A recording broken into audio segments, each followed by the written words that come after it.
तो anime lovers episode 2 में हमने ये देखा कि कैसे किमोरा जो खुद एक बहुत ही बड़े याकुज़ा क्लैन का लीडर है, उसने एक जगह पर अपने सभी क्लैन मेंबर से बातचीत करने के लिए सबको बुलाया था।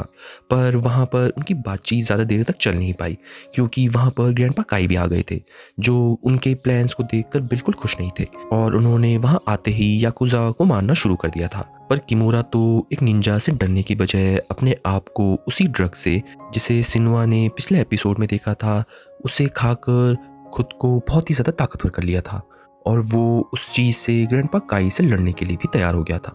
और हमें ये दिखता है कि उसका वो ड्रग बहुत कामयाब भी होता है क्योंकि वो बहुत जल्दी ही ग्रैंडपा काई को मार गिराता है। पर हमें ये दिखता है कि मरते हुए भी ग्रैंडपा काई शिन्वा को ही याद कर रहे होते हैं। वहीं कुछ देर बाद हमें ये भी पता चलता है कि कैसे शिन्वा को भी ग्रैंडपा काई की मौत की खबर मिल जाती है, जिससे वो बहुत ही उदास होता है और उसे किमोरा भी मिल जाता है।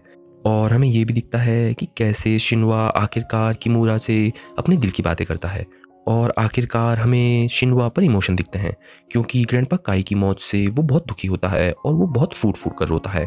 वहीं कुछ देर बाद हमें ये भी दिखता है कि कैसे ग्रैंडपा काई, जो दुनिया में मौजूद टॉप 8 निंजास में से एक थे, उनकी मौत के बाद बाकी निंजास भी उनकी मौत का बदला लेने के लिए जापान आ चुके हैं और वो भी याकुज़ा मेंबर्स को मारने की तैयारी कर रहे हैं। और उन्हें फाइनली एक लोकेशन मिल गई है जहाँ पर कुछ याकुज़ा मेंबर्स भी आ रखे हैं और हमें ये दिखता है कि उस लोकेशन में किमोरा का बहुत ही क्लोज साथी, जिसका नाम यूजुआ है, वो आ रखा है। पर यूजुआ से लड़ने के लिए नाडो, जो दुनिया के टॉप 8 निंजास में से एक है, वो उसके सामने खड़ा है। तो चलिए गाइस हमारे नए एपिसोड की तरफ। सीन शुरू होता है और हमें शिन्वा बिल्डिंग से ऊपर कूदता हुआ दिखाई जाता है, जो अपने आप से यही बोल रहा होता है, मुझे पता नहीं क्यों बहुत ज़्यादा बुरा लग रहा है, मुझे ऐसा लग रहा है कि कुछ गलत होने वाला है। नाडो, तुम प्लीज़ ग्रैंडपा काई जैसे मुझसे दूर मत जाना। और हमारा सीन शिफ्ट हो जाता है जहां हमें ये दिखता है कि नाडो और यूजुआ साथ में एक बहुत ही ज़्यादा खतरनाक फाइट शुरू करने वाले होते हैं। पर तभी हमें ये दिखता है कि यूजुआ अपने साथियों के साथ मिलकर वो पावर एनहेंसिंग ड्रग खाने लग जाता है। और वहीं दूसरी तरफ हमें ये दिखता है कि किमोरा अपने एक और साथी के साथ यूजुआ के बारे में बताने लगता है और हमें ये पता चलता है कि कैसे यूजुआ टॉप 8 याकुज़ाज में से सबसे कमज़ोर याकुज़ा है, जो गॉड ऑफ डिस्ट्रक्शन भी कहलाया जाता है। और यही नहीं, किमोरा को ये भी लगता है कि अगर यूजुआ जैसा याकुज़ा एक निंजा को मारने में कामयाब रहता है तो उन लोगों के लिए निंजास के साथ एक जंग और भी ज़्यादा आसान हो सकती है। वहीं दूसरी तरफ हमें ये दिखता है कि नाडो भी ग्रैंडपा काई की मौत से बहुत ही ज़्यादा गुस्से में होता है और वो सभी याकुज़ा से ये कहता है, ग्रैंडपा काई, मैं तुम्हारी मौत का बदला लूंगा। मेरे सामने वही याकुज़ा है जिन्होंने तुमसे तुम्हारी जान ली है और मैं आज इनसे इनकी जान लूंगा। पर हमें तो ये साफ साफ दिखता है कि कैसे यूजुआ भी नाडो से डरने की बजाय नाडो से ये बोलता है, तुम्हें जो करना है कर लो, मैं भी पीछे नहीं हटने वाला, मैं भी अपने याकुज़ा भाइयों की जान का बदला ज़रूर लूंगा। और ये बोलकर वो लोग अपनी लड़ाई शुरू कर देते हैं। पर तभी हमें ये दिखता है कि नाडो आते ही एक बहुत ही पावरफुल फायर मूव उन सभी याकुज़ा मेंबर्स पर कर देता है, जिससे यूजुआ के अलावा सभी याकुज़ा मेंबर्स जलकर मर जाते हैं। और हमें तो ये दिखता है कि यूजुआ ये सब देखकर बहुत ही ज़्यादा शॉक हो जाता है। पर तभी हमें ये दिखता है कि नाडो बिना किसी समय बर्बाद करे सीधा यूजुआ पर भी हमला कर देता है और वो यूजुआ को अपनी आग के लपटों में घेर लेता है, जिससे यूजुआ को कुछ समझ नहीं आता कि उसके साथ हो क्या रहा है। वहीं दूसरी तरफ हमें ये दिखता है कि वही 3 अनाथ बच्चे जिसे यूजुआ ने अपने अंडर लिया था क्योंकि निंजाज ने उनके बाप लोगों को मार दिया था, वही बच्चे एक जगह पर भाग रहे होते हैं। पर तभी वो लोग अलग हो जाते हैं, जिनमें से एक बच्चा अलग जाता है और बाकी 2 अलग। पर हमें जल्द ही ये दिखता है कि वो दोनों बच्चे एक अजीब इंसान से टकरा जाते हैं और हमें ये दिखता है कि वो इंसान उन ईवल बच्चों पर बहुत ही गलत तरीके से हंस रहा होता है। वहीं दूसरी तरफ हमें ये दिखता है कि वो इकलौता बच्चा भाग रहा होता है कि अचानक से उसके सामने शिन्वा भी आ जाता है और शिन्वा उससे ये बोलता है, तुम्हारे शरीर से मुझे याकुज़ा की बास आ रही है, तो शायद तुम भी एक याकुज़ा मेंबर ही हो। और हमें ये दिखता है कि वो बच्चा तो शिन्वा को अपने सामने देखकर बहुत ही ज़्यादा डर जाता है।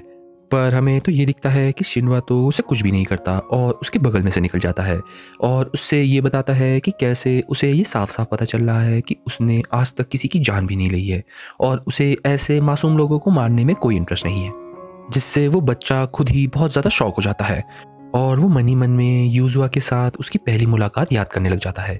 और वो ये सब याद करते हुए यही सोच रहा होता है कि कैसे यूजुआ ने उसे एक बाप जैसा प्यार करा है और वो अब यूजुआ को धोखा नहीं दे सकता। जिसके बाद हमें ये दिखता है कि वो वही मैजिकल इनहेंसिंग ड्रग खा लेता है, जिससे उसकी आंखें भी बहुत ही ज़्यादा लाल हो जाती हैं और वो सीधा शिनवा के सामने खड़ा हो जाता है और उससे ये बोलता है, तुम चाहे जो भी हो, मैं तुम्हें इस दरवाजे के पार नहीं जाने दे सकता। अगर मैंने ऐसा करा तो मैं यूजुआ की आंखों में गिर जाऊंगा। और हमें ये दिखता है कि शिनवा तो उसकी ये सब बातें सुनकर बहुत इम्प्रेस हो जाता है, पर शिनवा उसे ये कहता है, तुम अच्छे लड़के हो, पर अब तुम्हें मरना होगा, क्योंकि जैसे तुम किसी को बचाना चाहते हो, मैं भी किसी को बचाना चाहता हूँ, और हम दोनों एक साथ एक इंसान को नहीं बचा सकते, तो हम में से एक को मरना ही होगा। और वो बच्चा भी ये बात स्वीकार कर लेता है और हमें ये दिखता है कि शिनवा बिना टाइम वेस्ट करे उस पर हमला करने लगता है और वो अपने हाथों से शिनवा के सभी हमले ब्लॉक करने लगता है। पर उसे जल्दी ये पता चल जाता है कि शिनवा कितना ताकतवर है और वो लगातार एक ही जगह पर हमला कर रहा होता है, जिससे उसका शरीर और भी कमज़ोर पड़ने लगता है। और हमें ये दिखता है कि आखिरकार शिनवा उसे मारने में कामयाब रहता है। पर हमें तो ये दिखता है कि वो बच्चा मरते हुए भी यूजुआ से अपनी हार के लिए माफ़ी मांगता होता है। और हमें ये भी दिखता है कि शिनवा भी उस बच्चे के सेक्रीफाइस की रिस्पेक्ट करता है। वहीं दूसरी तरफ हमें ये भी दिखता है कि वही बाकी दो बच्चों की भी लाशें ज़मीन पर पड़ी रहती हैं, जिससे हमें ये पता चल जाता है कि उस अजीब से इंसान ने उन दोनों को भी मार दिया है। तभी हमारा सीन शिफ्ट होता है और हमें ये दिखता है कि नाडो और यूजुआ आपस में लड़ रहे होते हैं। पर यूजुआ तो नाडो के सामने बहुत ही ज़्यादा घायल पड़ा होता है। उसके पेट में एक बहुत ही बड़ा घाव होता है, जो ये देखकर लग रहा है कि नाडो के एक ही हमले से हो रखा है। पर बात यहीं ख़त्म नहीं होती।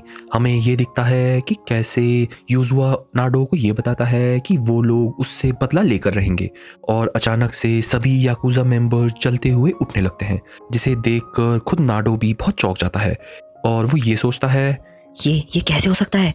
मैंने तो इन सबको आग में जला रखा है और ये जो इंसान मेरे सामने में है, इसको भी मैंने इतना घायल कर रखा है, तो आखिरकार इन सब लोगों के पास लड़ने की ताकत आ कहाँ से रही है?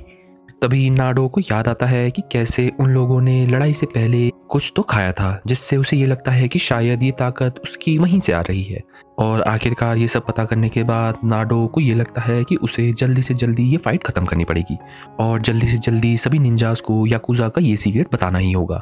पर हमें यूजुआ भी दिखता है, जो नाडो से बहुत ज़्यादा गुस्सा होता है और वो ये सोचता है कि कैसे इन्हीं निंजास ने उसके बहुत सारे याकुज़ा भाइयों को मारा है, जिससे वो और भी ज़्यादा आग बबूला हो जाता है और वो अपने जलते हुए साथियों के साथ नाडो के हमले के लिए तैयार हो जाता है, जिससे नाडो खुद बहुत ही ज़्यादा शॉक हो जाता है कि आखिरकार ये सब लोग नाडो के हमले के बाद जिंदा कैसे हैं। पर नाडो को तो डबल शॉक लगता है जब वो ये देखता है कि सभी याकुज़ा मेंबर्स ने जलते हुए ही उसको पकड़ लिया है और वो लोग यूजुआ के लिए एक सीढ़ी जैसा बन गए हैं, जिससे यूजुआ और नाडो की दूरी और भी ज़्यादा कम हो गई है। और हमें ये दिखता है कि यूजुआ भी नाडो पर हमला करने के लिए तैयार हो जाता है और वो अपनी तलवार से नाडो की तरफ भागने लगता है, जिससे नाडो खुद बहुत ही ज़्यादा शॉक हो जाता है कि कैसे भले ही याकुज़ा में निंजास जितनी ताकत ना हो, पर याकुज़ा में भी निंजास जैसा डिटर्मिनेशन या जज्बा है। और इन सब के बाद हमें ये दिखता है कि यूजुआ भी नाडो की तरफ अपनी तलवार लेते हुए यही सोच रहा होता है, क्या हुआ अगर मैं मर गया? क्या हुआ अगर मैंने अपने याकुज़ा भाइयों का बदला ना लिया? शायद मुझे ये कभी पता नहीं चलेगा, क्योंकि मैं मरने के बाद भी अपने क्लैन का बदला जरूर लूंगा इन निंजा से। किमूरा बॉस, मुझे माफ कर दीजिएगा, मैं आपके साथ अगली बार नहीं आ पाऊंगा। और हमें ये दिखता है कि ये सब बोलकर यूजुआ सीधा नाडो की तरफ हमला कर देता है, पर नाडो भी यूजुआ की तरफ अपनी निंजा फिस्ट से हमला कर देता है और आखिरकार हमें ये दिखता है कि नाडो यूजुआ को मारने में कामयाब रहता है, उसका सर धड़ से अलग कर कर। पर यूजुआ भी नाडो को चोट पहुंचाने में कामयाब रहता है, अपनी तलवार सीधा नाडो की छाती में घुसाकर। तभी कुछ देर बाद हमें ये दिखता है कि वहाँ पर मौजूद सभी याकुज़ा मेंबर्स मर जाते हैं और नाडो को भी बहुत ही गहरी चोट आई होती है और वो भी मरने के कगार में ही होता है। पर वो मरते हुए भी ये सोच रहा होता है कि कैसे उसे सभी निंजास को याकुज़ा का सीक्रेट बताना पड़ेगा, जिससे वो सब अपनी तैयारी और भी ज़्यादा अच्छे से कर पाएंगे। पर तभी हमें ये भी दिखता है कि कैसे नाडो मरते वक्त भी अपने पास्ट ही सोच रहा होता है कि कैसे जब वो अनाथ एक ऑर्फनेज में था, एक दिन अचानक से उसके शरीर से आग आने लगी, जिससे वहाँ पर मौजूद सभी लोग जलकर मर गए, जिससे उसे भी ऐसा लगा कि शायद वही कर्ज है और वो खुद को मारने की कोशिश करने लगा। पर तभी शिनवा ने समय में आकर उसे बचा लिया था और वो नाडो को बचाने के बाद उसे ये भी बताता है कि कैसे ये ऑर्फनेज एकदम झूठा था, जिसके अंदर सभी याकुजा मेंबर बच्चों को और भी ज़्यादा प्रताड़ित करते थे, जिससे नाडो को कुछ समझ नहीं आता। पर हमें तो ये दिखता है कि शिनवा तो नाडो की तरफ अपने दोस्ती का हाथ बढ़ाता है और उसे अपने साथ चलने को बोलता है, जिससे नाडो भी बहुत कंफ्यूज हो जाता है कि आखिरकार शिनवा है कौन। जिसे सुनने के बाद शिनवा नाडो से ये बोलता है, तुम्हें जो लगता है वो कहो, पर मैं खुद को एक निंजा कहता हूँ जो इस दुनिया में सिर्फ अच्छे काम करने के लिए बने हैं। पर हम उन सब लोगों को माफ नहीं करते जो किसी के साथ भी बुरा करता है, जैसे ये याकुजा। तो अगर तुम भी एक अच्छे इंसान हो और तुम चाहते हो कि तुम भी दुनिया की मदद करो, तो चलो मेरे साथ एक निंजा बनने। और जिसके बाद नाडो ने अपनी निंजा की जर्नी स्टार्ट करी थी। और हमें ये दिखता है कि नाडो ये सब सोचते हुए ही एक बैग के पास जा रहा होता है जहाँ पर उन सब याकुजा के सीक्रेट ड्रग रखे होते हैं, जिससे नाडो को ये लगता है कि अब वो बच जाएगा और वो ये सब चीज़ें सीधा अपने निंजा दोस्तों को दे देगा। और वो ये सब सोच ही रहा होता है कि अचानक से उस पर हमला हो जाता है और हमें ये दिखता है कि किमुरा और उसके साथी उसको मार देते हैं। तभी हमें ये भी पता चल जाता है कि उन 2 ऑर्फन्स को मारने वाला इंसान किमुरा का साथी ही था, जो दिखने में तो एक छोटी सी लड़की है। और हमें जल्दी ही किमुरा के साथियों का भी नाम पता चल जाता है, जिसमें उस छोटी लड़की का नाम काबू होता है और दूसरे लड़के का नाम यूबू होता है। और वो लोग जल्दी आपस में नाडो की ताकत के बारे में बात करने लगते हैं। पर तभी किमुरा उन दोनों को उसकी थ्योरी भी बताता है। वो ये बोलता है, देखो गाइस, मुझे ये पता है कि शायद तुम्हें ऐसा लग रहा हो कि ये निंजा कोई जादू कर रहा था, पर ऐसा नहीं है। मुझे ये शक था, पर अब मुझे यकीन आ चुका है कि हर निंजा के पास कुछ न कुछ अलग ताकत होती है। जो हम सबको तो जादू लगता है, पर एक निंजा अपनी ताकत को बहुत मास्टर करने की कोशिश करता है। तो शायद तुम्हें याद होगा, कल जिस बूढ़े निंजा से हम मिले थे उसके पास बहुत ही ज़्यादा फ्लेक्सिबल आर्म थे, और आज जिस निंजा से हम मिले हैं वो अपने शरीर से आग निकाल सकता है। तो हमें कम से कम इनकी ताकत का तो पता चल गया है कि हर निंजा के पास अलग ताकत होती है। तभी हमें यह भी दिखता है कि काबो और यूबू आपस में उन सब लोगों का मजाक बनाने लगते हैं कि कैसे हमारे सभी साथी बहुत कमज़ोर थे, पर किमुरा उन दोनों को रोकता है और उनको ये कहता है कि कैसे उनको उनके मरे हुए साथियों का मजाक नहीं बनाना चाहिए। जिससे हमें ये तो साफ पता चल जाता है कि किमुरा अभी सभी याकुजा का बॉस बन चुका है। जिसके बाद वो लोग भी किमुरा की बात मानकर अपने आप को शांत कर लेते हैं। पर तभी हमें काबू और यूबू से किमुरा की एक सीक्रेट पता चलता है कि कैसे किमुरा भी शिनुआ जैसे इमोशंस फील नहीं कर सकता, क्योंकि उसके साथ बहुत पहले एक एक्सीडेंट हुआ था। जिसके बाद वो सब लोगों को अपने इमोशंस दिखाता तो ज़रूर है, पर वो इमोशंस फील नहीं कर पाता। और वो इसी चीज़ की वजह से यूजुआ से माफ़ी मांगता है कि कैसे वो उसकी मौत के बाद भी उसके लिए एक भी आंसू नहीं गिरा सकता, पर वो उसकी रिस्पेक्ट करता है कि कैसे उसने सब ऑड्स पता होने के बावजूद भी एक निंजा से अपनी मौत तक लड़ाई करी है। और ये सब चल ही रहा होता है कि अचानक से हमें ये दिखता है कि शिनवा भी उनके सामने आ जाता है, पर उनके सामने आकर भी शिनवा उन लोगों को नहीं देख पाता और किमुरा खुद भी शिनवा को नहीं देख पाता, क्योंकि उन दोनों के बीच में उस आग का बहुत ही ज़्यादा काला धुआं आ जाता है। जिसके बाद किमुरा खुद से ये बोलता है, शायद वहाँ पे कोई है, पर मैंने तो इस बिल्डिंग के सभी लोगों को बाहर भगा दिया था, तो शायद ये एक और निंजा है। पर चलो कोई ना, अभी मेरे पास इसके लिए समय नहीं है। काबू, मैं इस निंजा को तुम्हारे भरोसे छोड़ रहा हूँ, जाओ इसे असली याकुजा की ताकत दिखाओ। और हमें ये दिखता है कि यूबू और किमुरा ये सब बोलकर वहाँ से चले जाते हैं। तभी हमें ये दिखता है कि वहाँ से काबू भी गायब हो जाती है और शिनवा खुद भी अपने सामने नाडो को देखकर उसके पास चले जाता है, जहाँ पर वो ये देखता है कि नाडो की सांसें अभी भी चल रही होती हैं और नाडो उससे संभलने को कहता है और अचानक से काबू उसके ऊपर हमला कर देती है। पर हमें तो शिनवा के सर पर बहुत ही ज़्यादा भूत सवार दिखता है और वो काबू पर बिना देखे सोचे हमला करने लगता है, जिससे काबू भी बहुत शौक हो जाती है कि शिनवा के पास इतनी ताकत आई कहाँ से है।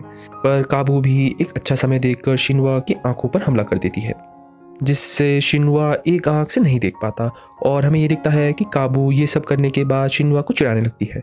पर तभी शिनवा उसे ये बताता है कि कैसे उसने तो उसके एक हाथ ही गायब कर दिया है। जिसके बाद काबू खुद शौक हो जाती है जब वो अपने हाथ को शिनवा के आगे पाती है, जिससे काबू खुद बहुत ही ज़्यादा गुस्से में आ जाती है और हमें ये दिखता है कि वो सीधा शिनवा पर बहुत ही खतरनाक हमले करने लगती है। पर तभी अचानक से काबू को किमुरा का कॉल आ जाता है और किमुरा उसे ये बताता है कि कैसे उसे वो जल्दी से बाहर चाहिए, चाहे कुछ भी हो जाए। जिसके बाद हमें ये दिखता है कि काबू शिनवा को अलविदा कहकर उसे वहाँ अकेला छोड़ देती है और वहाँ से भाग जाती है। तभी शिनवा भी अपने आप को संभाल कर नाडो के पास जाता है, जहाँ पर वो ये देखता है कि नाडो को बहुत ही ज़्यादा खतरनाक चोटें लगी हुई हैं, जिससे उसका बचना लगभग नामुमकिन है। पर हमें ये दिखता है कि मरने से पहले नाडो शिनवा को याकुजा का सीक्रेट भी दे देता है और वो शिनवा को ये भी बताता है कि कैसे सिर्फ उसी की वजह से उसने जीने का एक पर्पस लिया था, और वो उसका धन्यवाद कहकर उसकी बाहों में अपना दम तोड़ देता है। तभी हमें ये दिखता है कि वो पूरी बिल्डिंग टूटने वाली होती है और अचानक से हमें किमुरा भी दिखता है, जो खुद से ये कहता है, यूजुआ, मुझे तुम्हारी याद तो आएगी, तुम एक अच्छे इंसान थे, तो भले ही मैं रो ना पाऊँ बट मैं तुम्हें कभी भी किसी निंजास के हाथों नहीं लगने दूंगा। और ये बोलकर वो पूरी बिल्डिंग को तबाह कर देता है और हमें ये दिखता है कि भागती हुई काबू भी शायद उस बिल्डिंग के एक्सप्लोजन में आ जाती है और हमारा एपिसोड ही खत्म हो जाता है। तो चलिएगा इस समरी की तरफ। तो एनिमे लवर्स, एपिसोड 3 में हमने ये देखा कि कैसे नाडो ग्रैंडपा काई की मौत का बदला लेने के लिए यूजुआ लोगों के सामने आ गया है, पर यूजुआ भी कम नहीं होता है। यूजुआ भी अपने साथ सारे याकुजा मेंबर्स को वही मैजिकल ड्रग दे देता है, जिससे वो लोग और भी ज़्यादा ताकतवर हो जाते हैं और वो लोग ये वादा करते हैं कि वो भी अपने फॉलन वंस का बदला लेंगे। जिसके बाद हमें यूजुआ और नाडो की एक बहुत ही तगड़ी फाइट भी दिखाई जाती है, पर हमें ये तो दिख जाता है कि नाडो उन सब याकुजा से बहुत ही ज़्यादा ताकतवर होता है। पर हमें ये भी दिख जाता है कि कैसे याकुजा भले ही ताकत में निंजा से कम हो, पर उनके अंदर का जज्बा निंजास के बराबर ही है। और हमें ये दिखता है कि मरने से पहले सभी याकुजा मेंबर साथ में मिलकर यूजुआ की मदद करते हैं नाडो को हराने के लिए, और यूजुआ भी नाडो के द्वारा मारा जाता है। पर आखिरकार नाडो को भी सभी याकुजा मेंबर्स के सीक्रेट का पता चल जाता है, पर वो भी किमुरा और उसके साथियों के द्वारा मारा जाता है। और आखिरी में हमें ये दिख जाता है कि कैसे शिनवा और काबू साथ में एक लड़ाई लड़ते हैं, जिसमें काबू का हाथ कट जाता है, पर उनकी लड़ाई पूरी होने से पहले काबू वहाँ से भाग जाती है और आखिरकार नाडो भी शिनवा को अलविदा कहकर उससे दूर चला जाता है। पर मरने से पहले नाडो शिनवा को याकुजा की ताकत का सीक्रेट भी दे देता है। सो दैट्स इट गाइस, आशा करता हूँ आपको हमारी ये वीडियो बेहद पसंद आई होगी। अगर हाँ तो हमारे चैनल हिंदी एनिमे को ज़रूर सब्सक्राइब करें। और हाँ गाइस, हमने हमारे चैनल पर दूसरा गिव अवे भी शुरू कर दिया है, जिसमें आप पा सकते हैं बहुत सारे एनिमे फिगरीन जीतने का मौका। तो चलिए जानते हैं आप ये सब फिगरीन्स कैसे जीत सकते हैं। तो अगर आप पार्टिसिपेट करना चाहते हैं इस गिव अवे में, तो आपको टोटल 4 चीज़ें करनी पड़ेंगी। सबसे पहली, आपको हमारा सब्सक्राइबर होना पड़ेगा। दूसरी चीज़ है कि आपको हमको इंस्टाग्राम और फेसबुक पर फॉलो करा होना चाहिए। तीसरी चीज़ है हमें लाइक और शेयर ज़रूर कीजिए। चौथी चीज़ है आप हमारी किसी भी वीडियो को देखकर उसमें कमेंट कर सकते हैं एनिमे लवर्स करके, जिससे हम आपको आने वाले गिव अवे में सेलेक्ट कर लेंगे और आप जीत सकते हैं बहुत सारे एनिमे फिगरीन जीतने का मौका। एंड हाँ गाइज, हम अपने विनर्स एवरी संडे को अनाउंस करेंगे, तो देर किस बात की है, जाइए हमारे फेसबुक इंस्टाग्राम को फॉलो कीजिए ताकि आपको हमारा अपडेट मिलता रहे। जाइए हमारी वीडियो देखिए और हमें ढेर सारा प्यार दीजिए। तो मिलते हैं आपसे अगले एनिमे रिकैप में, तब तक के लिए बाय बाय।